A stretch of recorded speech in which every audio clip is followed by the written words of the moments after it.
A presença marcante da ciência e da industrialização na vida cotidiana das pessoas lança novos desafios para os escritores. Como deve ser o papel da literatura diante dessa presença? Os naturalistas procuraram responder a essa questão com um romance experimental. Ao lado de todo o desenvolvimento tecnológico, a Europa presenciou, na segunda metade do século XIX, um avanço científico muito significativo. Nesse campo, a publicação do livro A Origem das Espécies, do biólogo inglês Charles Darwin, causou espanto e revolta de setores mais conservadores da sociedade inglesa. Segundo Darwin, o ser humano não era fruto da criação divina, mas resultado de um longo processo de evolução e adaptação por que passaram todos os seres vivos. Sua defesa do evolucionismo causou revolta ao afirmar que seres humanos e primatas tinham um ancestral em comum.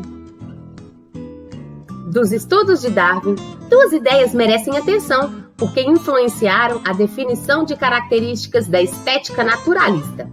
Primeira, a constatação de que o ser humano é um animal como outro qualquer, e a segunda é a crença de que a natureza promove um processo de seleção no qual sobrevivem os mais adaptados e os mais fracos são eliminados. Para uma sociedade com fortes valores religiosos, essas duas ideias soavam como uma negação da origem divina dos seres humanos. Já entre os cientistas e filósofos, as ideias de Darwin foram bem acolhidas e deram origem ao que se passou a chamar de darwinismo social.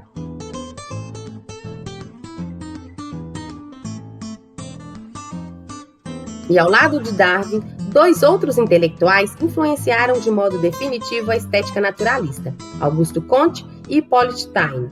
Comte criou a filosofia positivista, que apontava o saber positivo, baseado nas leis científicas, como superior ao teológico e ao metafísico.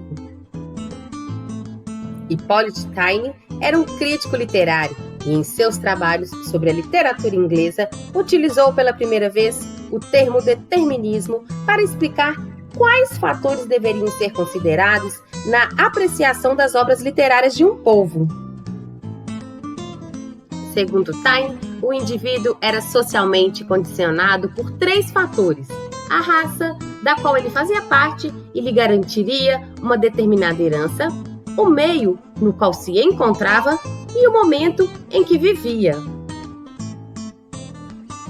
Determinista é a visão que apresenta o ser humano como produto do meio em que se encontra, da herança recebida, seja ela cultural, social ou biológica, e das condições históricas características do momento em que vive.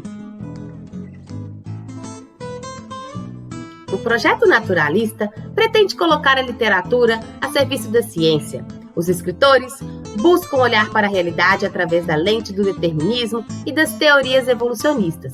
Por exemplo, Émile Zola acredita que, compreendendo o comportamento humano e suas motivações, é possível atuar na transformação dos indivíduos para alcançar o melhor estado social. Os naturalistas deixam de lado a análise psicológica que marcou a literatura realista. Para eles, os traços individuais não interessam, dedicam a analisar os fenômenos coletivos. Os naturalistas voltam o olhar para uma classe social que até o momento não havia merecido destaque nos romances, o proletariado. Nas obras naturalistas, vemos trabalhadores nas minas de carvão, as pedreiras brasileiras, marinheiros, todos convocados a demonstrar uma mesma ideia. O ser humano é fruto do meio que vive e das pressões que sofre. Os romances naturalistas são caracterizados como literatura de tese, porque desenvolve uma estrutura pensada para provar aos leitores a visão determinista da sociedade. Então, o rebaixamento moral e a perda da dignidade dos indivíduos que vivem em um meio degradante é a grande tese exposta nesses romances. A animalização do ser humano.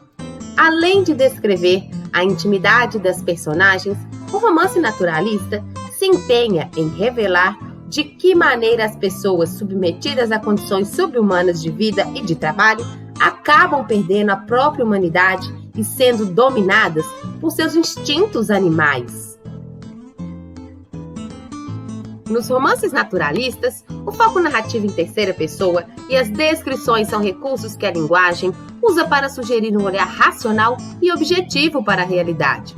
A descrição dos cenários pretende recriar a realidade de maneira fotográfica, compondo um espaço formado pela apresentação de várias imagens que se sobrepõem, de modo a montar um quadro final bastante preciso.